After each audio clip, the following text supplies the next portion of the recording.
Hi, I'm Craig Griffin from Fuel Asia, a qualitative and cultural insight agency working across Asia. And this podcast is part of a campaign for Real Qual, where we protect and re-energize the craft of qualitative research in an AI world. Today, we're turning our attention to what I believe is a really hot topic. So, as qualitative researchers, we know now our work is being automated, especially in terms of AI moderation and also automated analysis workflows. So with this backdrop of AI automation, the question we're going to explore today is how can qualitative researchers stay relevant? And joining me today is Susan Bell. Susan runs the Sydney-based boutique agency Susan Bell Research. She's well known in the Australian research community as a qualitative researcher. She has conducted training for the Research Society in Australia in qualitative research, has spoken at many conferences, and I've actually been privileged to watch Sue in action at a conference. And if you do get a chance, I highly recommend watching Sue on the stage. And Sue's also published articles in the QRCA Views magazine and in the International Journal of Qualitative Research. Sue migrated to Australia from England after gaining her degree in linguistics and English at the University of Reading and has a graduate diploma in psychology from Monash University in Melbourne. Susan is also a fellow of the Research Society in Australia and a past board director. A very warm welcome, Sue. I'm delighted to have you as a guest today. So I'm going to start off with a question. What do you think makes qual research fundamentally different from quant beyond the obvious, just the methodology? Thank you, Craig. So first of all, I'm really excited to be here. I think I love your campaign for Real Qual, so thank you for doing that. And one of the reasons why I really like it is because as someone who's been practicing qualitative research for decades, there's something about the latest discourse about qual and AI that's made me feel a bit cornered. It's like, okay, people are telling me what qual is and what kind of things I ought to do. This is a little bit of an attempt to fight back within the context of loving what we can do with AI as well. So thank you for starting the conversation. I'm really pleased to be part of it. So to actually answer your question, though, what I think about I guess what I need to do to answer that question about what's fundamentally different about Qual is I think we have to acknowledge that there's a whole load of different methods, all of which are really quite unique. But to try and make sense of it, what I tend to do is focus on those that I think are those kinds of methods and projects that are the bedrock of qualitative research. They're the ones we're most familiar with. They're the ones we've sort of grown up with. And to me, those are the projects where a client has said, I want to move into a new market and I don't know how. Or I need to grow my customer base and I need to get them from here.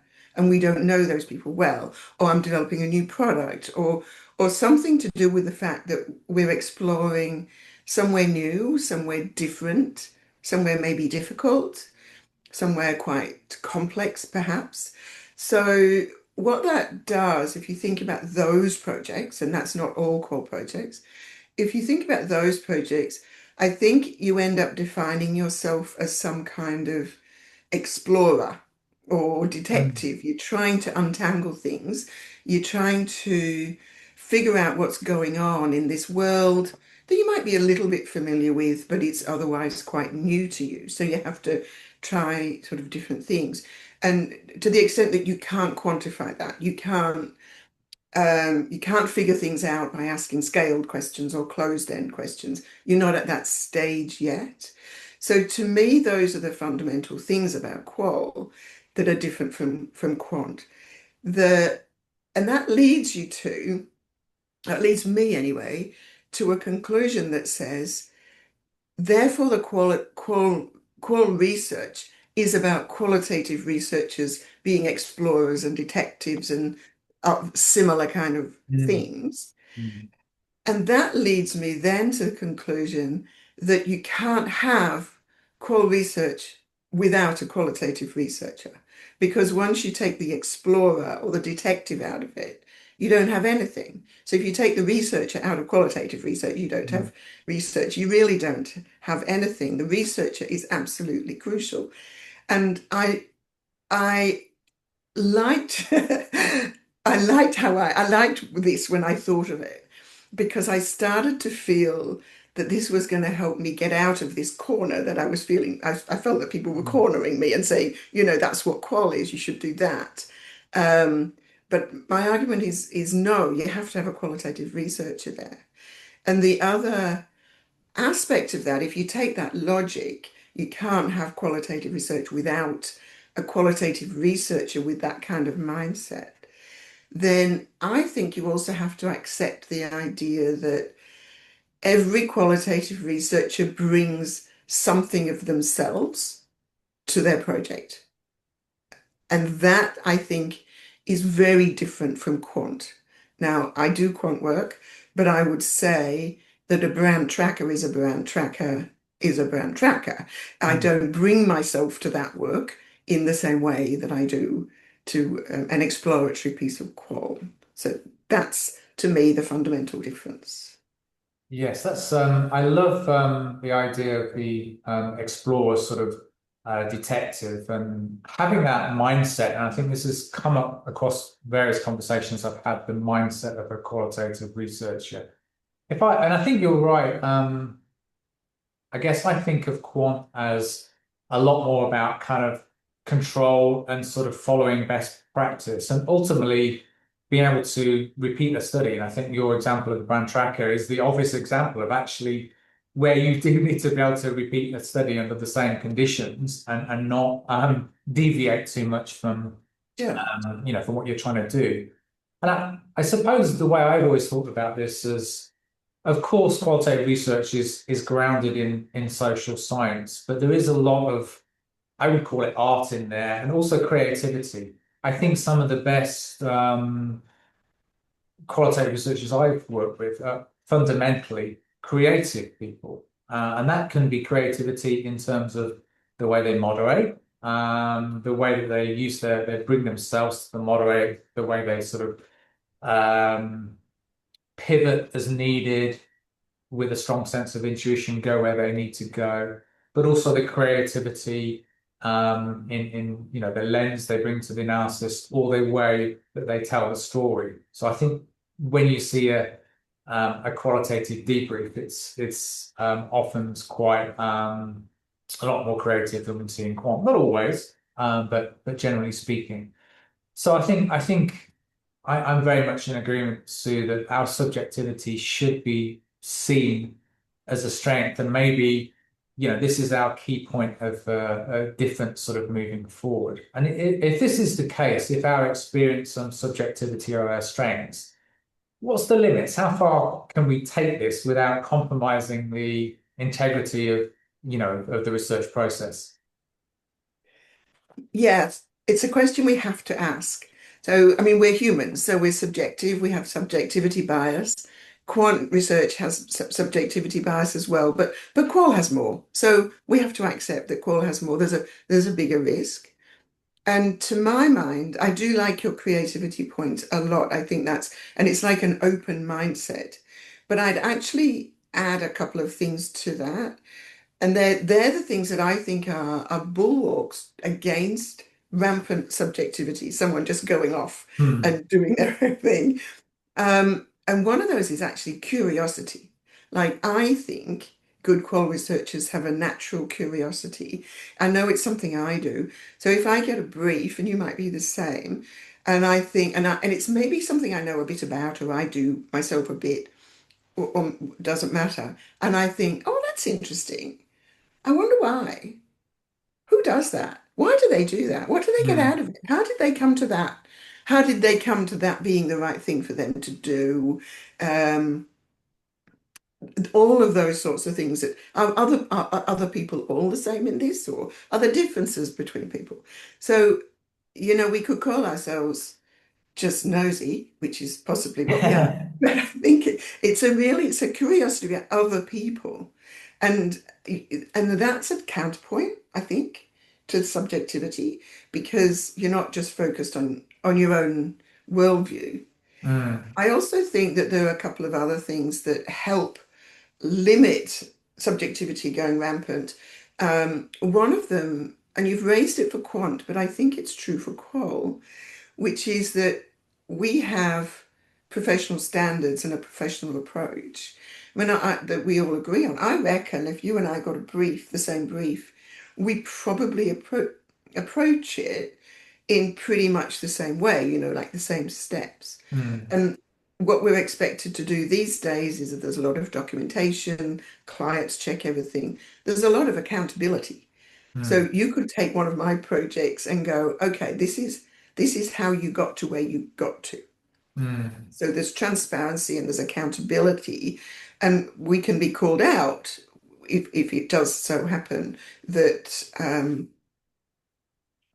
we brought too much of ourselves to the Yes. project. Like we've got our I think it's about if you bring your preconceptions and your judgment to the project, well, that's the one you should not do.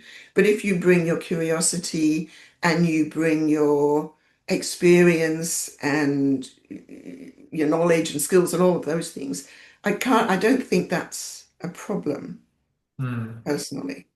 mhm. Yeah.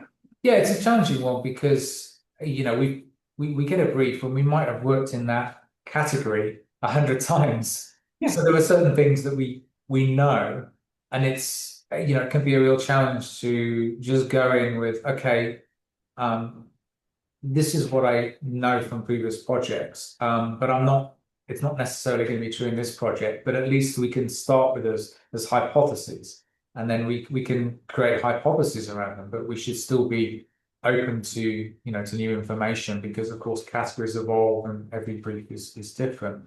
And I like your point about transparency. I mean, I think there's a lot, we can do very creative debriefs and we can do very visual debriefs. But I think fundamentally, if there are, say, three or four key learnings, insights, whatever we want to call them, that support decision making, we need to be able to, for each of those, trace it back somehow to its Mm. origins to say, okay, um, let's look at this logically. What did we hear? What did we observe?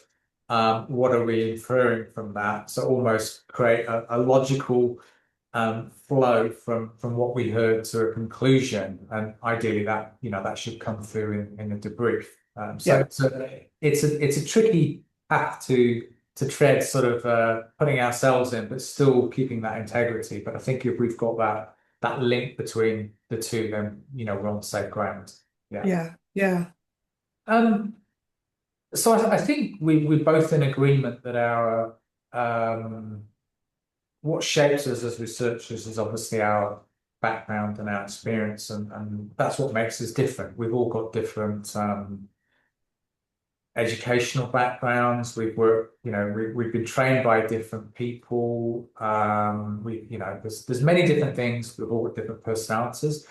How has your background influenced your work, Sue? Oh, yes, a lot. And you can't get rid of it. Like it's my background. It's there. It's not going to go away. Yes. Um, as you mentioned in the intro, my bachelor's degree was English and linguistics, and then I went on to Mm, do other things. And there are two influences that have just never left me. And the first is both of those things are to do with language. So I'm very, very sensitive to language when I hear it. I'm sensitive to the words and the phrasing, um, and just the way people express themselves. It's just something that comes to me mm. unbidden, effectively. So Yes. that's always going to be the case. And I seek out those projects too. I tend to seek out language related ones.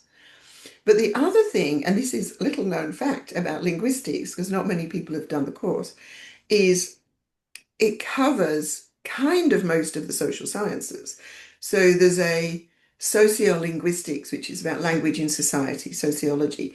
You Mm, do psycholinguistics, psychology of language. you do some semiotics as well. And the early linguists were also anthropologists because they were Yeah. either going out into the field and studying languages that had never been recorded before.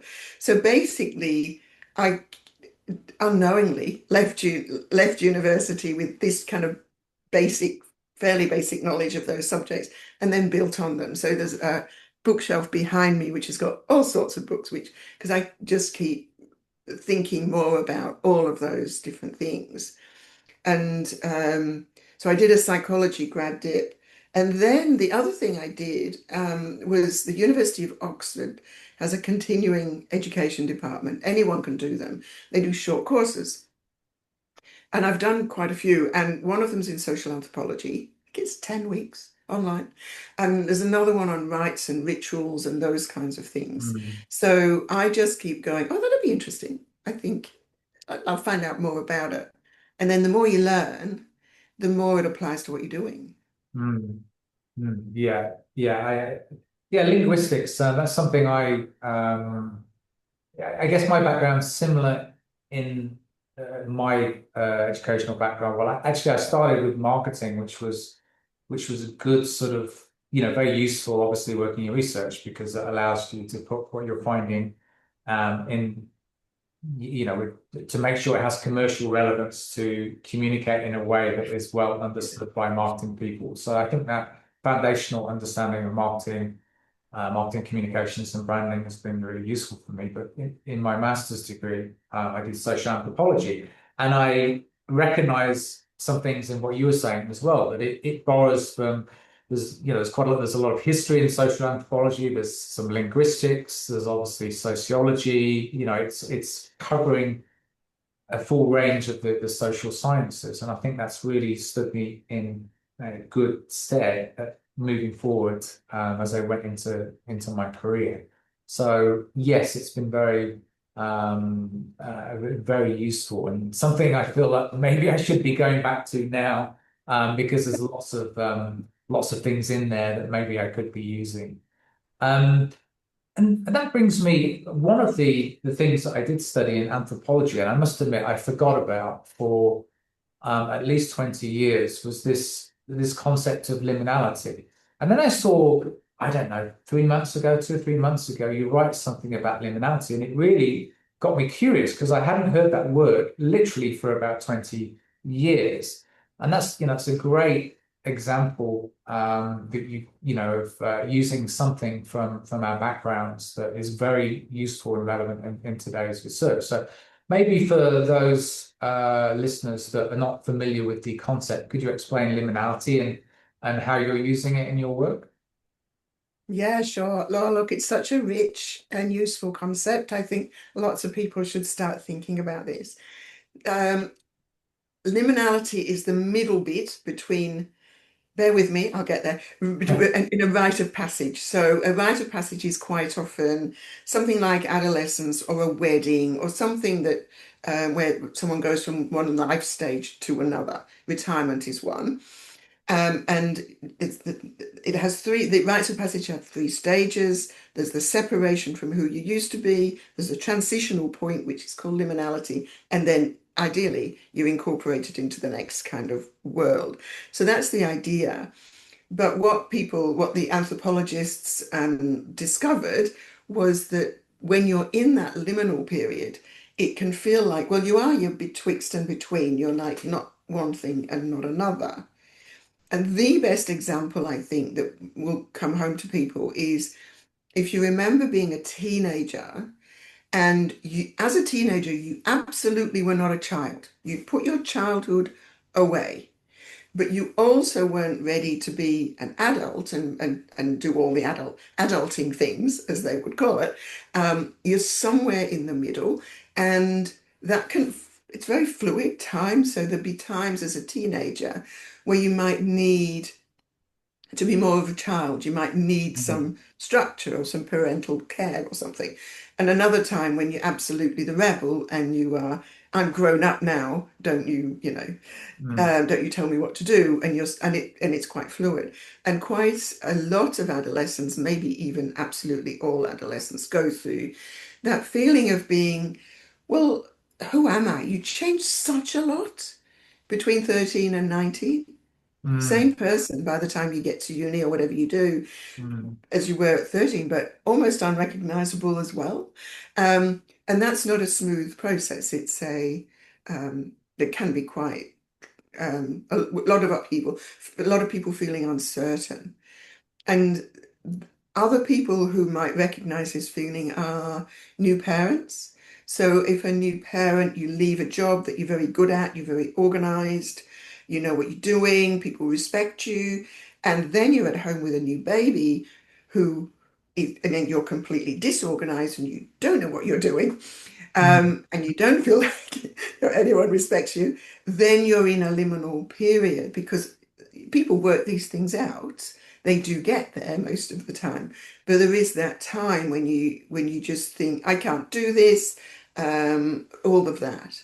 And what really resonates for me is I do a lot of research for superannuation funds in mm, Australia, and they're interested in people retiring or choosing not to retire in their 60s. And it's completely fluid at the moment. People are doing all sorts of different things as to whether they're going to want to work or or not, and, change jobs when they're 65 or something. So a lot of those people are in a liminal transitional period.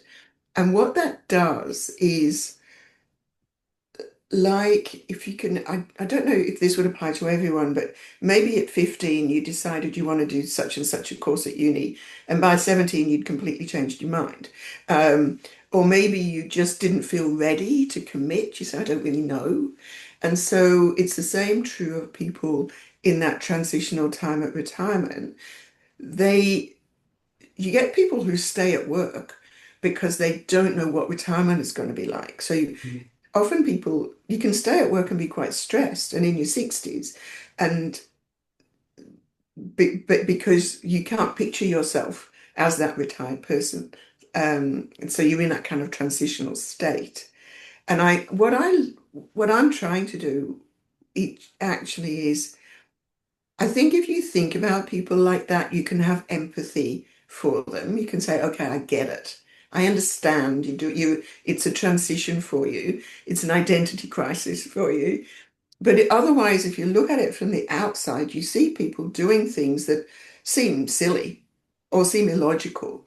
They could do better things with their money if they only did it a certain way. And it's easy to criticize, but concepts like liminality to me help you empathize with people. Ah, okay. So you really see it as a tool to understand behavior that unexpected, or you might call it irrational, although we don't like using the word irrational Yeah. because we're all irrational. But you see it as a good lens to look for these kind of key transition kind of stages in life. Yeah. Definitely, yes. And once you start to see them, then you can kind of build up your own knowledge to say, okay, this might be a liminal state. I might explore it more. And so that would might mean you're talking to people who say, well, I used to be this, but I'm not quite that, or I'm feeling really uncertain about what I want in my life right now, or Mm, those kinds of things. If you get them saying those kinds of things, yeah. then that's a bit of a clue. And yeah. So this the concept, does it help you more in terms of how you approach moderation, or is it more at the sort of back end when you're doing the analysis? How specifically has it helped you in looking at these? Yeah, so far it came at the back end when I was doing the analysis because I realized as I was reading through some transcripts, I was thinking, oh, hang on, that's liminality, and so then I started to go through all of them and see whether that evidence was true or not, which it really started to build a good picture. I haven't yet, and I think that's a perfect question. From a design point of view, Mm, I haven't yet figured that one out, I don't think. mm, mm, But I think he could. I think he probably should. mm. But I'm not there yet. Yeah, yeah. Okay. Yeah. Well, I think it certainly when I saw you write about this, I can share that it inspired me personally to actually try and make the time to go back to, to my educational background, particularly social anthropology, and look, okay, there's so many different ways of thinking, concepts, lens that I could be using in my work, that I'm not. So thank you. So you kind of inspired me to, to try and find some time to do that. So we'll wrap up shortly, but coming back to this central question of how we can stay relevant in an age where AI seems to be increasingly being used in our work with automation workflows, AI moderators, AI analysis. What's the one piece of advice you'd give for any qualitative researchers out there who, are wondering what to do, how they can stay relevant, position themselves in this new world? To acknowledge that the new world of qualitative research won't exist without you. So it needs qualitative researchers in there. I Mm, know there's a lot of debate and there's like, well, is AI a helper or whatever it is. mm, Qualitative researcher has the central role in my opinion. I think we should be proud of that.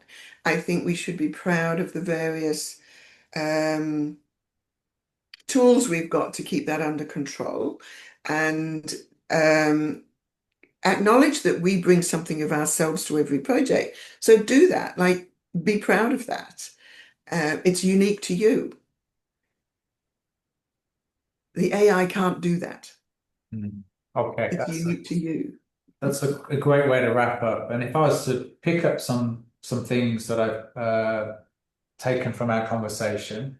Firstly, I think this mindset seems to be a theme that's coming across these conversations I'm having. The mindset of a qualitative researcher about curiosity, about being a detective, about being an explorer. So I think it starts with mindset, how we come into our work, and that is something that can be uniquely us. And then, of course, our own personality, our own background, our educational background. What can we take from that to bring something different from what somebody else is doing? Because I mean, if I take and look, I'm not an expert on a lot of these AI analysis tools, so what I'm saying might be incorrect. But my sense would be that if you're using AI for analysis, it's doing sort of content or thematic analysis, and it's going to be fairly what I call vanilla. Yeah. So it might get you part of the way there. So it could be useful in your workflow, but then there's a whole range of next, what I call, later in the workflow stage analysis, what we can do, and how can we turn that into something that's not vanilla, that's uniquely us. And I think we've explored today just one idea, liminality, but I'm sure there's 100 other ideas within social sciences that we could be using to differentiate ourselves. So I think that's my takeout from today. I hope listeners got something valuable there. So, Sue, thank you very much for joining us today. If you haven't seen Sue's work, please go and have a look. She does some great work on the sort of elder age group in Australia. So some really great work with that to have a look at. I would also invite any listeners to share their own experiences. What are you doing or what do you plan to do to stay relevant? What are your views on what we should be doing to make sure that we don't lose the craft of the qual and that we're the primary vehicles through which insight is delivered? And of course, if there's any topics that anyone feel important to talk about, if you want to be part of the conversation of the campaign for Real Qual, please let me know. Love to hear from you. Love to have more guest contributors. So thank you very much. That's a wrap for today. Thank you, Sue. It's been a delight to speak to you. I hope to see you again soon at a conference and see you again in the next episode. My pleasure. Thank you.